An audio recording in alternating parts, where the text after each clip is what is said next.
Hello बच्चों, welcome to the channel. यहाँ पे कुछ अलग अपन बात करने वाले हैं, मतलब जो अपनी कॉन्सेप्ट से इम्पोर्टेंट कॉन्सेप्ट्स, इसका जो है अपना रिवीजन चालू हो गया है बेटा। यहाँ पे फोटो इलेक्ट्रिक इफेक्ट से अपन चालू करने वाले हैं इस लेक्चर को, ठीक है। Yes sir, photo electric effect तो अपने माइंड मैप में भी कवर्ड है, लेकिन यहाँ पे एक brief idea photo electric effect कैसे चलता है उसके बेस पे ये आइडिया होने वाला है पूरा। इसलिए यहाँ पे ज्यादा कंटेंट नहीं है, जितना रिक्वायर्ड है उतना ही कंटेंट है, लेकिन ब्रीफ मैनर्ड में मैं यहाँ पे एक्सप्लेन करने वाला हूँ। उससे थोड़ा लंबा लूंगा। जिनको ये पसंद आ रहा है ये वाली सीरीज, तो बता देना कमेंट में, अपन कंटिन्यू करेंगे, इससे कॉन्सेप्ट क्लियर होगा। Photo electric effect, sir photo electric effect में क्या होता है, ये जो लाइट है, इस लाइट की जो रेडिएशन है वो इस सी वाले मेटल पे गिर रही है, इस सी वाले मेटल पे गिर रही है। तो उसकी वजह से बेटा इसके जो इलेक्ट्रॉन्स हो रहे हैं वो बेटा यहाँ पे जा रहे हैं। मतलब क्या हो रहा है बेटा, फोटो इलेक्ट्रिक इफेक्ट में क्या हो रहा है, जो अपनी लाइट एनर्जी है, जो लाइट एनर्जी है वो अपन उसे इलेक्ट्रिकल एनर्जी में कन्वर्ट कर रहे हैं। जो लाइट एनर्जी है उसे सर अपन इलेक्ट्रिकल एनर्जी में कन्वर्ट कर रहे हैं, ठीक है। तो ये फोटो इलेक्ट्रिक इफेक्ट बेटा डिस्कवर किसने किया था, सर डिस्कवर इसे हर्ट्ज ने किया था। हर्ट्ज एक साइंटिस्ट है जिन्होंने फोटो इलेक्ट्रिक इफेक्ट को डिस्कवर किया है। ये 11th के केमिस्ट्री में भी इंपॉर्टेंट टॉपिक है। Explained with the help of quantum theory, Einstein ने इसे एक्सप्लेन किया। सर डिस्कवर तो किया था हर्ट्ज ने, लेकिन उसे एक्सप्लेन किया with the help of quantum theory, ये आइंस्टाइन ने किया। सर ये फोटो इलेक्ट्रिक इफेक्ट आप समझा सकते हो क्या हो रहा है बेटा। यहां से जो अपनी लाइट आ रही है वो इस पे गिर रही है। ये सी को क्या बोलूंगा बेटा, मैं सी को बोलूंगा एमिटर। सर इस सी को क्या लिखते हैं, वो एमिटर लिखते हैं। किससे सर, इस सी वाले को अपन एमिटर लिखते हैं, ठीक है।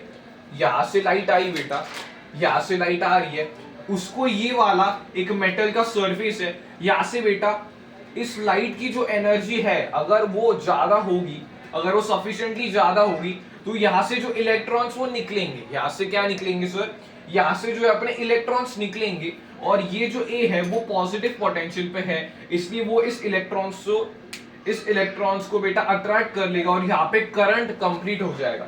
यहाँ पे करंट कंप्लीट हो जाएगा। तो यह डिफ्लेक्शन मेजर करने के लिए बेटा यहाँ पे अपन एक माइक्रो एमीटर लगाया हुआ है, क्योंकि बेटा यहाँ पे जो करंट होता है वो बहुत छोटा अपने को मिलने वाला है, ठीक है सर। मेन क्रक्स अपने को इस टॉपिक से समझना क्या है सर, लाइट आएगी, इस प्लेट पे गिर रही है, अगर इसकी कुछ अच्छी फ्रीक्वेंसी हुई तो ये बेटा यहाँ पे इलेक्ट्रॉन्स एमिट होंगे, जो अपन यहाँ पे समझाऊंगा मैं फ्रीक्वेंसी वगैरह कौन सी कितनी होनी चाहिए। तो यहाँ पे इलेक्ट्रॉन्स सर एमिट आउट हो जाएंगे, एक ही तरफ आ जाएंगे, एक ही तरफ बेटा यहाँ पे इलेक्ट्रॉन्स आ जाएंगे। एक ही तरफ इलेक्ट्रॉन्स आने के बाद ये सर्किट कंप्लीट हो जाएगा और अपने को क्या मिल जाएगा बेटा, यहाँ पे करंट मिल जाएगा, जिसे अपन कहते हैं बेटा फोटो इलेक्ट्रिक करंट। जिसे क्या कहते हैं जी, फोटो इलेक्ट्रिक करंट कहते हैं सर, ठीक है। ये कवर हो गया सर। अभी क्वांटम थियरी, ये कौन सी क्वांटम थियरी सर, आइंस्टाइन जी ने यूज की इसकी इक्वेशन बनाने के लिए। तो एक मैक्स प्लैंक करके एक साइंटिस्ट थे, उन्होंने बेटा ये is equals to H nu की इक्वेशन दी अपने को। सर ये एच क्या होता है, यहाँ पे एच बेटा यहाँ पे होने वाला है प्लैंक्स कांस्टेंट। ये क्या होता है सर, प्लैंक्स कांस्टेंट, ठीक है सर। इसकी वैल्यू याद करनी है क्या, यस इसकी वैल्यू याद करनी है, that is 6.626 into 10 to the power minus 34 joule second. उन्होंने क्या बोला सर, ये मैक्स प्लैंक सर ने अपने को ये बात कही क्या, energy is in the form of packets. Energy जो है बेटा वो पैकेट्स के फॉर्म में ट्रांसफर होती रहती है, किसके, पैकेट्स के फॉर्म में ट्रांसफर होती है, ठीक है सर। इस इक्वेशन को लेके आइंस्टाइन जी ने अपना फोटो इलेक्ट्रिक इफेक्ट को एक्सप्लेन किया होगा।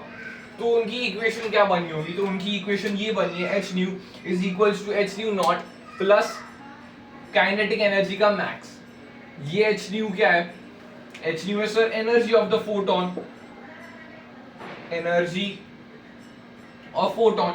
सर ये एच न्यू नॉट क्या है, एच न्यू नॉट है बेटा वर्क फंक्शन।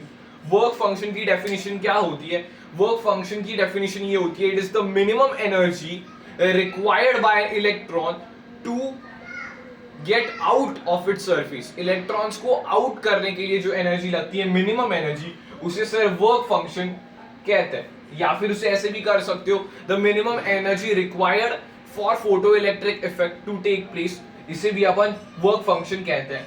ठीक है, ये सर किस पे डिपेंड करती है सर, ये बस डिपेंड करती है on the nature of the surface. जैसे ये वाला एक एमिटर प्लेट है, तो यहाँ पे कौन सी लाइट अपन इंसिडेंट करवाए, क्योंकि इसका वर्क फंक्शन से ज्यादा, इसकी वर्क फंक्शन से ज्यादा एनर्जी वाली अपने को लाइट इंसिडेंट करवानी पड़ेगी, इसके वजह से ही बेटा यहाँ पे फोटो इलेक्ट्रिक हो पाएगा इफेक्ट, और इलेक्ट्रॉन्स इजेक्ट आउट हो पाएंगे। इसलिए बेटा इस पे ही श्योरली, इस मेटल एमिटर पे ही बेटा ये डिपेंड करता है। ठीक है, वर्क फंक्शन किस पे डिपेंड करता है, इस एमिटर पे डिपेंड करता है। तो एक इंपॉर्टेंट बात लिखी हुई नहीं है, लेकिन बेटा वर्क फंक्शन जो है बेटा ये सीशियम का सबसे कम होता है, सीशियम का सबसे कम वर्क फंक्शन होता है, और प्लैटिनम का बेटा सबसे ज्यादा वर्क फंक्शन अपने को देखने को मिलता है। ये साइड में नोट्स में ऐड कर सकते हो कि जैसे कि सीशियम का सबसे कम वर्क फंक्शन होता है और वेरस प्लैटिनम का सबसे ज्यादा वर्क फंक्शन अपने को देखने को मिलता है। ठीक है सर, डिपेंड करता है सर नेचर पे। सर ये न्यू नॉट क्या है, ये न्यू नॉट है बेटा यहाँ पे थ्रेशोल्ड फ्रीक्वेंसी। थ्रेशोल्ड फ्रीक्वेंसी की वही डेफिनेशन होगी, the minimum frequency required for photo electric effect, minimum frequency required for photo electric effect. For example इस लाइट की फ्रीक्वेंसी है न्यू और इस प्लेट की जो फ्रीक्वेंसी वो न्यू नॉट है, तो minimum frequency required for photo electric effect को ही अपन बेटा कहते हैं threshold frequency. Sir threshold frequency से ज्यादा या फिर उतनी फ्रीक्वेंसी हुई तो फोटो इलेक्ट्रिक इफेक्ट हो सकता है। तो अगर मैं एच न्यू को ऐसे भी बदल सकता हूं, H C by lambda is equals to H C by lambda not plus kinetic energy max. Sir ये काइनेटिक एनर्जी मैक्स क्या है, जो सबसे लूजली बाउंड है, तो सबसे लूजली बाउंड इलेक्ट्रॉन होगा सरफेस का, उसकी सबसे ज्यादा काइनेटिक एनर्जी होगी, तो वो काइनेटिक एनर्जी मैक्स अपन इस इक्वेशन में लेते हैं। सर ये काइनेटिक एनर्जी मैक्स क्या होता है बेटा, ये होता है kinetic energy max is equals to E into VS. VS बेटा यहाँ पे क्या होता है, स्टॉपिंग पोटेंशियल। ठीक है, ये क्या होता है यहाँ पे, स्टॉपिंग पोटेंशियल। ठीक है, for photo electric effect to happen the frequency, जो सोर्स की फ्रीक्वेंसी यहाँ पे लाइट की फ्रीक्वेंसी है, that must be greater than equal to किसके, ग्रेटर देन इक्वल टू किसके होनी चाहिए, वो थ्रेशोल्ड फ्रीक्वेंसी के होनी चाहिए। और लैम्डा का बेटा कैसा रिलेशन होता है फ्रीक्वेंसी के साथ, इनवर्स रिलेशन होता है, तो इसकी लैम्डा जो है वो लेस देन या फिर इक्वल टू लैम्डा नॉट होना चाहिए। सर ये लैम्डा नॉट क्या है, इसे कहते हैं बेटा थ्रेशोल्ड, इसे कहते हैं बेटा थ्रेशोल्ड वेवलेंथ, इसे क्या कहते हैं, थ्रेशोल्ड वेवलेंथ। सर डिफाइन कैसे कर सकते हैं इस थ्रेशोल्ड वेवलेंथ को, threshold wavelength is the maximum wavelength that can cause the photo electric effect. यहाँ पे मैक्सिमम टर्म यूज हो रहा है, और फ्रीक्वेंसी में केस में क्या बोला था मैंने sir, threshold frequency is the minimum frequency required that can cause the photo electric effect to take place. Sir inverse relation है, समझ में आ गया। सर काइनेटिक एनर्जी के फॉर्म में इस इक्वेशन को कैसे लिख सकते हैं, H nu minus H nu not. ये भी इक्वेशन से ज्यादा क्वेश्चंस आप सॉल्व कर सकते हो। ये हो गया।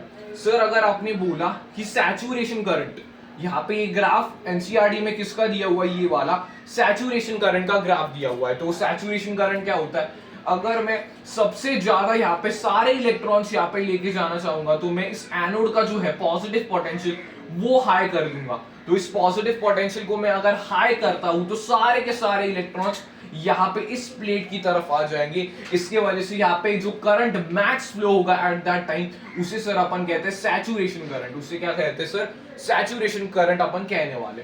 सर ये क्या लिखा, यही है सबसे इंपॉर्टेंट क्रक्स इस पार्ट का, दैट इज इंटेंसिटी। अगर लाइट की ज्यादा इंटेंसिटी ज्यादा है तो नंबर ऑफ फोटॉन ज्यादा होंगे, नंबर ऑफ फोटॉन ज्यादा है तो नंबर ऑफ इलेक्ट्रॉन ज्यादा निकलेंगे, नंबर ऑफ इलेक्ट्रॉन ज्यादा निकल गए तो फोटो इलेक्ट्रिक करंट जो है वो ज्यादा होने वाला है। ठीक है, मेरे साथ रिपीट करो सर, इंटेंसिटी ज्यादा तो नंबर ऑफ फोटॉन ज्यादा, नंबर ऑफ फोटॉन ज्यादा तो नंबर ऑफ इलेक्ट्रॉन ज्यादा, नंबर ऑफ इलेक्ट्रॉन ज्यादा तो फोटो इलेक्ट्रिक करंट ज्यादा होने वाला है। ठीक है सर, ये क्या है, फ्रीक्वेंसी के साथ जितनी ज्यादा फ्रीक्वेंसी, एच न्यू से देखो, जितनी ज्यादा फ्रीक्वेंसी सर उतनी ज्यादा एनर्जी, फोटोन की एनर्जी ज्यादा है तो काइनेटिक एनर्जी ज्यादा, काइनेटिक एनर्जी ज्यादा है तो स्टॉपिंग पोटेंशियल ज्यादा। ये भी मेरे साथ रिपीट करना एक बार सर, फ्रीक्वेंसी अगर ज्यादा होगी तो एनर्जी ज्यादा होगी, एनर्जी ज्यादा हो गई तो काइनेटिक एनर्जी ऑफ इलेक्ट्रॉन ज्यादा होगी, काइनेटिक एनर्जी ऑफ इलेक्ट्रॉन ज्यादा है तो स्टॉपिंग पोटेंशियल भी ज्यादा होगा, ठीक है सर, ये तो क्लियर हो गया। यहाँ पे ये पॉइंट्स क्या लिखे हुए हैं, जो फोटो इलेक्ट्रिक इफेक्ट जो होता है बेटा वो इंस्टेंटेनियस प्रोसेस होता है। जैसे कि अगर एक फोटोन इस सरफेस पे गिरता है तो उसी के साथ इलेक्ट्रॉन निकल जाता है, अगर उसे निकलना हो तो ठीक है, तो इंस्टेंटेनियस प्रोसेस होता है, नो टाइम लैग। लेकिन देख सकते हो यहाँ पे छोटू सा टाइम लैग हो सकता है। अगर डीप में पूछा what is the time lag, तो यहाँ पे 1 नैनो सेकंड के आसपास टाइम लैग देखने को मिलता है। वन ऑन वन इंटरेक्शन होता है बेटा। कैसा वन ऑन वन इंटरेक्शन होता है बेटा, एक जो फोटोन है वो एक इलेक्ट्रॉन को ही बेटा एमिट कर सकता है। अगर मेरे पास ये फोटोन है तो एक फोटोन अगर उसके पास केपेबल एनर्जी हुई तो वो एक इलेक्ट्रॉन को ही निकाल सकता है। ऐसा नहीं है कि एक फोटोन 2 इलेक्ट्रॉन को निकल के ले गया, या फिर एक फोटोन की वजह से एक इलेक्ट्रॉन निकला वो ही अपने पास केस होने वाला है, या फिर ऐसा नहीं होगा 2-3 फोटॉन्स मिलके एक इलेक्ट्रॉन को निकाल रहे। It is a one on one interaction. ये सारी चीजें सर आइंस्टाइन ने अपने बात में बताया कि सर ये वन ऑन वन इंटरैक्शन होता है, इसके बीच में सर टाइम लैग नहीं होता, इसलिए इंस्टेंटेनियस प्रोसेस होती है। Photon transfers complete energy to the electrons. अगर उसके पास क्षमता है तो कंप्लीट एनर्जी जो है फोटोन अपनी कंप्लीट एनर्जी इलेक्ट्रॉन को सर ट्रांसफर कर देता है, ठीक है, ये पार्ट क्लियर हो गया। अभी सर यहाँ पे ग्राफ देखते हैं, ये सैचुरेशन करंट है, ये इंटेंसिटी।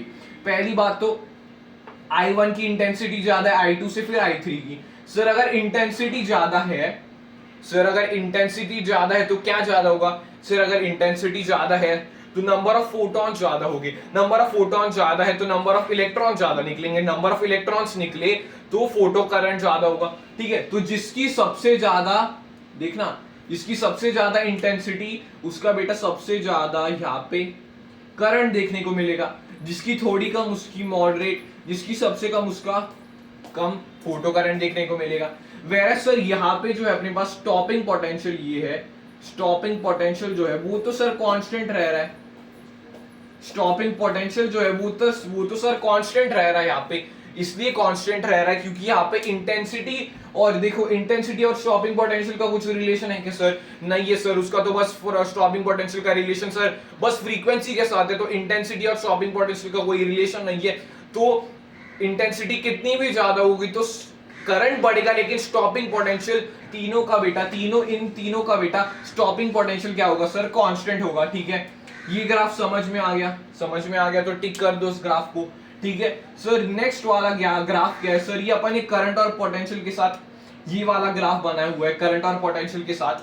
तो यहाँ पे इंटेंसिटी सबकी सेम है, इंटेंसिटी यहाँ पे सबकी सेम है, तो बेटा सैचुरेशन करंट सबका क्या होगा, सैचुरेशन करंट क्या होगा सबका कांस्टेंट होगा सर। यहाँ पे इंटेंसिटी है, यहाँ पे करंट है, तो वो कांस्टेंट होगा, ठीक है। सैचुरेशन करंट क्या होगा बेटा, यहाँ पे कांस्टेंट होगा, लेकिन सर यहाँ पे फ्रीक्वेंसीज अलग अलग है। फ्रीक्वेंसी का ऑर्डर कुछ ऐसा है सर, फ्रीक्वेंसी का अलग ऑर्डर कुछ ऐसा है कि V3 की फ्रीक्वेंसी ज्यादा है, फिर V2 की, फिर V1 की, μ1, ठीक है।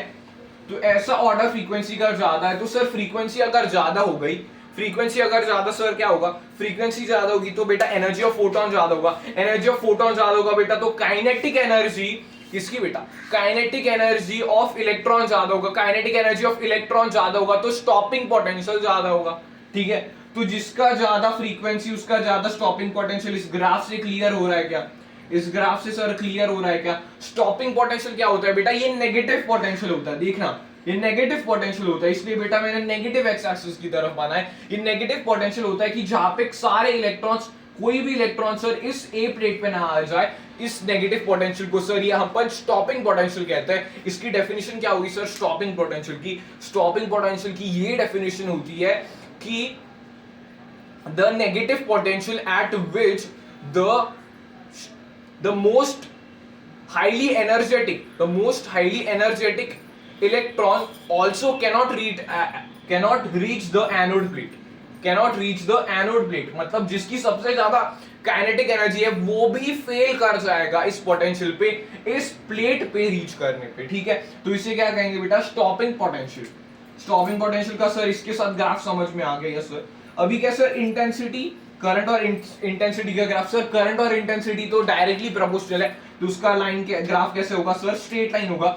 वेयरएज करंट और फ्रीक्वेंसी, करंट फ्रीक्वेंसी सर कुछ रोल नहीं है, तो बेटा उसका ग्राफ कैसे आएगा बेटा, स्ट्रेट ऐसे लाइन आएगा, स्ट्रेट लाइन होगा। इंडिपेंडेंट इसे कहते हैं बेटा, इंडिपेंडेंट। वेयर सबसे इंपॉर्टेंट इस चैप्टर का जो ग्राफ है that is stopping potential versus frequency का graph. Stopping potential versus frequency का ग्राफ सर सबसे इंपॉर्टेंट है। इसका जो स्लोप होता है that is h by e, जैसे h क्या है बेटा, यहाँ पे प्लैंक्स कांस्टेंट है, e क्या सर, e एलिमेंट्री चार्ज की वैल्यू है that is 1.6 into 10 to the power -19 coulomb. तो ये बेटा एक हमेशा एक कांस्टेंट होगा, ये कौन से भी मेटल के लिए हमेशा कांस्टेंट, इसका स्लोप हमेशा कांस्टेंट होगा सर। वेयरएज ये इसका है y इंटरसेप्ट, जिसे c लिखता हूं, इसका सर y इंटरसेप्ट क्या होगा, that is work function by e, इसका y इंटरसेप्ट होने वाला है। तो इस ग्राफ को देख के आप ये बता सकते हो इजीली, बहुत अच्छे से ये बताना आपको पड़ेगा, ठीक है। तो ये सारे ग्राफ अपन ने कवर कर लिए, मोस्ट इंपॉर्टेंट ग्राफ यहाँ पे कवर कर दिया है, और पूरा सर फोटो इलेक्ट्रिक इफेक्ट अपन ने रिवाइज कर लिया है, विद मैटर ऑफ मिनट्स में अपन ने कर दिया है। तो सर अभी रिवीजन की बारी आ गई है कि फोटो इलेक्ट्रिक इफेक्ट जो अपन ने समझा है वो एक साथ 2-3 मिनट में अपना आंखों के सामने से जाना चाहिए, इसलिए बताता हूं मैं। सर फोटो इलेक्ट्रिक इफेक्ट में क्या होगा कि पहले एक लाइट आएगी, वो एक एमिटर प्लेट, समझो इस प्लेट पे एक लाइट आ रही है, वो गिरेगी। सर अगर उस लाइट की जो है एनर्जी वो वर्क फंक्शन की जितनी हो या फिर वर्क फंक्शन से ज्यादा हो, तो यहाँ से इलेक्ट्रॉन्स निकल सकते हैं, ठीक है। तो इसके इलेक्ट्रॉन्स निकलेंगे, तो वर्क फंक्शन, मैंने पहला क्वेश्चन पूछा कि वर्क फंक्शन सर किस पे डिपेंड करता है, आप सबका आंसर आना चाहिए sir, work function depends on the nature of the plate. कौन सा प्लेट है, तो मैंने पूछा किसका वर्क फंक्शन ज्यादा होगा सर, सबसे हाईएस्ट वर्क फंक्शन होगा प्लैटिनम का, और सबसे लोएस्ट वर्क फंक्शन होगा बेटा सीशियम का। तो अगर तुम्हें क्वेश्चन पूछा जा सकता है कि sir photo electric effect discover किसने किया, सर डिस्कवर किया इसे हर्ट्ज ने, लेकिन इसकी एक्सप्लेनेशन कैसे दी, by using the quantum theory. तो इसका आंसर आएगा आइंस्टाइन ने इसकी एक्सप्लेनेशन दी, और इसके लिए उन्हें इस इक्वेशन के लिए, photo electric equation of Einstein की वजह से उन्हें नोबेल प्राइज दिया गया, ठीक है। तो उन्होंने कौन सी क्वांटम थियरी का यूज किया सर, मैक्स प्लैंक ने एक बोला था कि E is equals to h new, तो उसका यूज करके उन्होंने फोटो इलेक्ट्रिक इफेक्ट पे एक इक्वेशन बनाई। क्या है सर इक्वेशन, वो h new is equals to h new not plus kinetic energy max. Sir ये h न्यू नॉट क्या होता है, h न्यू नॉट भूलना मत, ये होता है work function. Work function is the minimum energy required for photo electric effect और for the electrons to move out या फिर इजेक्ट होने के लिए, ठीक है। सर ये v नॉट क्या होता है या फिर म्यू नॉट क्या होता है, mu naught is the threshold frequency, it is the minimum frequency required for photo electric effect, ठीक है। सर इससे और कौन से वे में लिख सकते हैं सर, वेवलेंथ के टर्म्स में भी लिख सकते हैं इसे, hc by lambda is equals to hc by lambda not plus kinetic energy max. Sir ये लैम्डा नॉट क्या होता है, ये लैम्डा नॉट होता है बेटा, ये लैम्डा नॉट होता है थ्रेशोल्ड वेवलेंथ। सर इसका डेफिनेशन क्या होगा, it is the maximum wavelength required for photo electric effect. दोनों का बेटा उल्टा डेफिनेशन होगा, क्योंकि फ्रीक्वेंसी और वेवलेंथ इनवर्सली प्रोपोर्शनल है, इसलिए यहाँ पे मैक्सिमम इस पार्ट पे ज्यादा क्वेश्चंस देखने को मिलेंगे। सर काइनेटिक एनर्जी मैक्स क्या होगा, kinetic energy max is equals to E into the stopping potential, ठीक है। यस स्टॉपिंग पोटेंशियल हो गया। सर ये कुछ इंपॉर्टेंट पॉइंट्स आपको याद है क्या, कौन से पॉइंट्स अपने पास है कि द फोटो इलेक्ट्रिक इफेक्ट का जो फिनोमिना होता है वो इंस्टेंटेनियस होता है, that is there is no time lag. अगर डीप में पूछा जाए तो कितना टाइम लैग देखने को मिलेगा, that is 10 to the power -9 seconds का टाइम लैग देखने को मिलेगा, विच इज 1 नैनोसेकंड के आसपास। सर ये इंटरैक्शन कैसा होता है, वन ऑन वन इंटरैक्शन होता है। One photon if it has that sufficient energy, so एक इलेक्ट्रॉन को ही वो बाहर निकाल सकता है, कितनी भी, ये देखना है ध्यान से, कितनी भी ज्यादा इंटेंसिटी हो, लेकिन फ्रीक्वेंसी पे डिपेंड करता है कि फोटो इलेक्ट्रिक इफेक्ट हो या ना हो, ठीक है। Photon transfers is complete energy, photon ना पूरी एनर्जी ट्रांसमिट करता है, इलेक्ट्रॉन को ट्रांसफर कंप्लीट एनर्जी करता है। उसके बाद सर ये इंपॉर्टेंट ग्राफ्स आपको रहने चाहिए याद। सर क्या है इसका क्रक्स, दो इंपॉर्टेंट क्रक्स है सर, इंटेंसिटी ज्यादा तो नंबर ऑफ फोटॉन ज्यादा, नंबर ऑफ फोटॉन ज्यादा तो नंबर ऑफ इलेक्ट्रॉन्स भी तो ज्यादा निकलेंगे। सर नंबर ऑफ इलेक्ट्रॉन ज्यादा निकलेंगे तो फोटो इलेक्ट्रिक करंट ज्यादा होगा। यस सर, ये बात क्लियर। अगर सर फ्रीक्वेंसी ज्यादा होगी तो E is equals to H nu, मतलब एनर्जी ज्यादा होगी फोटोन की। अगर एनर्जी ज्यादा है तो काइनेटिक एनर्जी ऑफ इलेक्ट्रॉन भी ज्यादा होगा, काइनेटिक एनर्जी ऑफ इलेक्ट्रॉन भी ज्यादा होगा तो स्टॉपिंग पोटेंशियल भी तो ज्यादा लगाना पड़ेगा उससे रोकने के लिए, तो स्टॉपिंग पोटेंशियल भी ज्यादा हो जाएगा। उसके बाद ये सारे सर ग्राफ्स और ये वाला मेन ग्राफ कवर करने के बाद पूरा फोटो इलेक्ट्रिक इफेक्ट दिमाग में ऐसे बिठ जाता है। ठीक है, तो हो गया कॉन्सेप्ट क्लियर। अगर आपको ये लेक्चर पसंद आता है तो कमेंट करो और subscribe to the channel for more such amazing lectures. तब तक के लिए टेक केयर।